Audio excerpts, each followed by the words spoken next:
Walk into almost any jewelry store, and one object is treated differently from everything around it.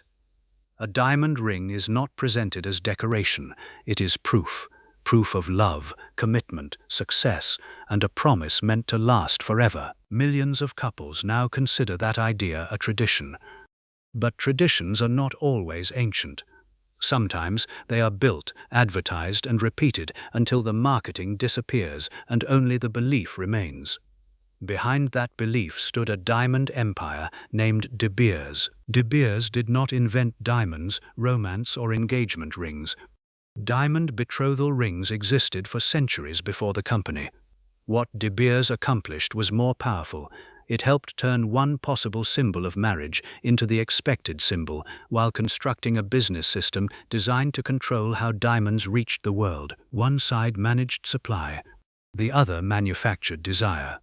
Together, they created one of the most successful combinations of monopoly power and emotional advertising in modern history.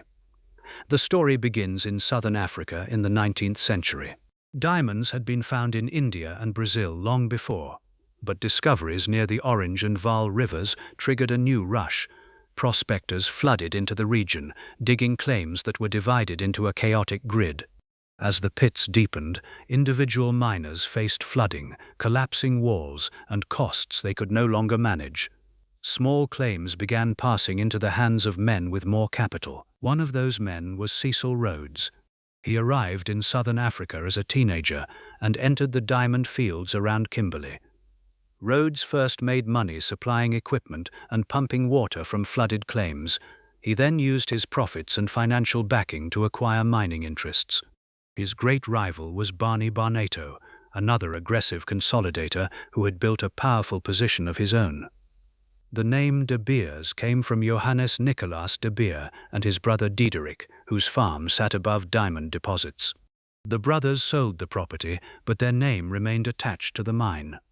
In March 1888, the competing interests associated with Rhodes and Barnato were combined into De Beers Consolidated Mines. Rhodes became chairman. A family name from a farm was now the name of an empire. The logic behind the company was simple. Diamonds could command extraordinary prices only if buyers believed they were scarce, desirable, and difficult to replace. New discoveries threatened that equation. If mines competed by releasing as many stones as possible, supply could rise faster than demand, and prices could fall. Consolidation offered a solution: control the mines, coordinate distribution, and prevent the market from being overwhelmed. Rhodes was not merely a businessman. He was an imperial politician whose ambitions were bound to British colonial expansion. The wealth extracted from southern Africa helped finance a larger vision of territory, power, and white rule. The diamond industry developed through systems that displaced African communities and relied on tightly controlled black labor. The glitter sold abroad was inseparable from the unequal political order surrounding the mines. After Rhodes died in 1902, De Beers no longer controlled every important discovery. The premier mine near Pretoria produced major stones and challenged its dominance. Over time, a new figure rebuilt the company's power: Ernest Oppenheimer, a German-born diamond merchant who founded Anglo-American in South Africa. In 1929, Oppenheimer became chairman of De Beers and developed a structure that would influence the diamond trade for decades. At the center of that structure was the organization later known as the Central Selling Organization. Producers sold rough diamonds into a coordinated channel. Stones were sorted by size, color, clarity, and shape, then offered in carefully assembled boxes to selected buyers known as sightholders. Those buyers did not simply browse and bargain like ordinary customers. Access to future supplies depended on maintaining the relationship. This system gave De Beers extraordinary visibility into the market. When demand weakened, diamonds could be purchased or withheld rather than dumped. When demand strengthened, more inventory could be released. The company did not control every diamond everywhere, and its influence changed across time, but at its height it handled most of the world's rough diamond supply. It operated less like an ordinary miner and more like the central bank of diamonds. Controlling supply solved only half the problem. A warehouse full of restricted stones had little value unless millions of people wanted them. By the 1930s, the Great Depression had damaged luxury spending, and diamond sales in the United States were struggling. De Beers needed to make diamonds emotionally necessary, especially for the enormous American market. In 1938, De Beers began working with the Philadelphia advertising agency N.W. Ayer & Son. The campaign would not focus primarily on geology or investment returns.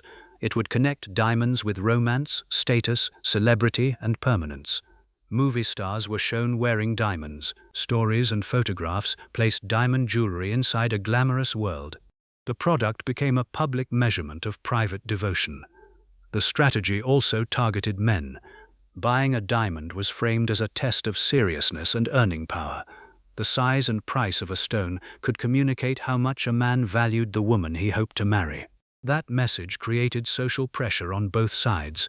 A proposal without a diamond could appear incomplete, while a modest stone could be interpreted as insufficient commitment. Then came 4 words that changed the industry.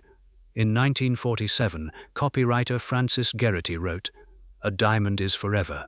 The line linked a physical property of diamonds with an emotional promise. Diamonds are exceptionally hard and can endure for generations, although they can still chip, burn, or break. The slogan was never merely a scientific statement. It suggested that the stone and the relationship were part of the same permanent idea. The phrase did something else that was enormously valuable to De Beers. If a diamond represented forever, selling it could feel like betraying the memory attached to it. Owners were encouraged to preserve diamonds as heirlooms rather than return them to the market. That helped limit second-hand supply. The perfect diamond, from the company's perspective, was purchased at retail, treasured for life, and passed to someone who would never sell it. Advertising repeated the association until it felt natural. Courtship led to a proposal. A proposal required a ring, and the ring should contain a diamond. Retailers, magazines, movies, and celebrities reinforced the same message. The campaign succeeded because it did not sound like a company asking people to buy inventory. It sounded like society explaining what true love looked like. Meanwhile, the supply machine continued operating behind the romance.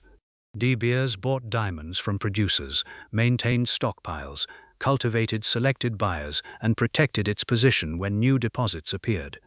The arrangement helped stabilize prices, but it also concentrated enormous influence in one private network. Competitors faced a choice between cooperating with the system or trying to survive outside it.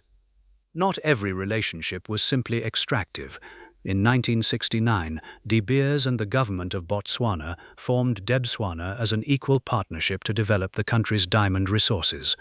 The Orapa and Jwaneng mines became central to Botswana's economy, generating public revenue, foreign earnings, infrastructure, and employment. Botswana's development is often cited as an example of a state negotiating a stronger position in the diamond business. But the wider history of African diamonds also includes colonial dispossession, dangerous labor, smuggling, and wars financed by stones from conflict zones. De Beers has argued that its own diamonds were not conflict diamonds and later supported industry systems intended to improve sourcing and traceability. Even so, the phrase blood diamond permanently altered public understanding of the luxury. Consumers increasingly wanted to know not only how a stone looked, but where it came from and what its journey had cost. By the late 20th century, the old De Beers system was weakening. Major producers did not always want to sell through its channel. Diamonds from Australia, Russia, and Canada expanded alternative supplies. Governments and regulators challenged cartel-like practices. Holding inventory became expensive, and the information needed to control a global market was spreading beyond one organization. The company also faced American antitrust pressure. In 2004, De Beers Centenary pleaded guilty in the United States to a charge involving agreements to fix prices for industrial diamond products and paid a $10 million criminal fine.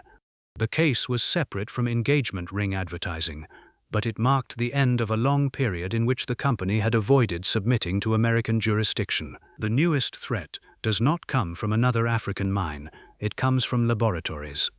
Under extreme heat and pressure, manufacturers can grow diamonds with essentially the same crystal structure as mined diamonds. They are real diamonds, not glass imitations, and production has become increasingly efficient. Their prices have fallen sharply, challenging the idea that every diamond must be a scarce geological treasure. De Beers entered this market in 2018 with Lightbox, selling laboratory-grown diamonds as lower-priced fashion jewelry rather than symbols of permanent value. It was a revealing strategy. The company that had spent generations connecting diamonds with forever tried to separate lab-grown stones from that emotional category. In 2025, De Beers announced its intention to close Lightbox and renew its focus on natural diamonds. The distinction matters because the price of a diamond has never depended only on hardness, beauty, or carbon atoms. Price is built from mining costs, grading, distribution, branding, controlled expectations, and the story a buyer accepts. Natural diamonds take billions of years to form, but their cultural meaning was shaped in a fraction of that time. De Beers built its fortune by understanding two markets at once. In the physical market, it organized stones, suppliers, stockpiles, and buyers. In the emotional market, it sold permanence, status, and love. The second market was ultimately more powerful. Mines could change hands, and competitors could escape the distribution system, but the belief planted by the advertising campaign continued selling diamonds. That is the true legacy of "A Diamond is Forever." It was not simply a memorable slogan attached to a successful product. It was a sentence that helped transform a luxury into a social expectation and a business strategy into a tradition. De Beers did not need to convince the world that diamonds existed. It needed to convince the world what diamonds meant. The old monopoly has faded. Laboratory-grown stones are rewriting prices, and buyers now ask questions that earlier campaigns tried to keep outside the jewelry store. Yet couples still repeat the ritual. A small stone is placed in a box, a question is asked, and a marketing idea born in the 20th century is remembered as timeless. This is Fortune Chronicles. Every fortune has a story.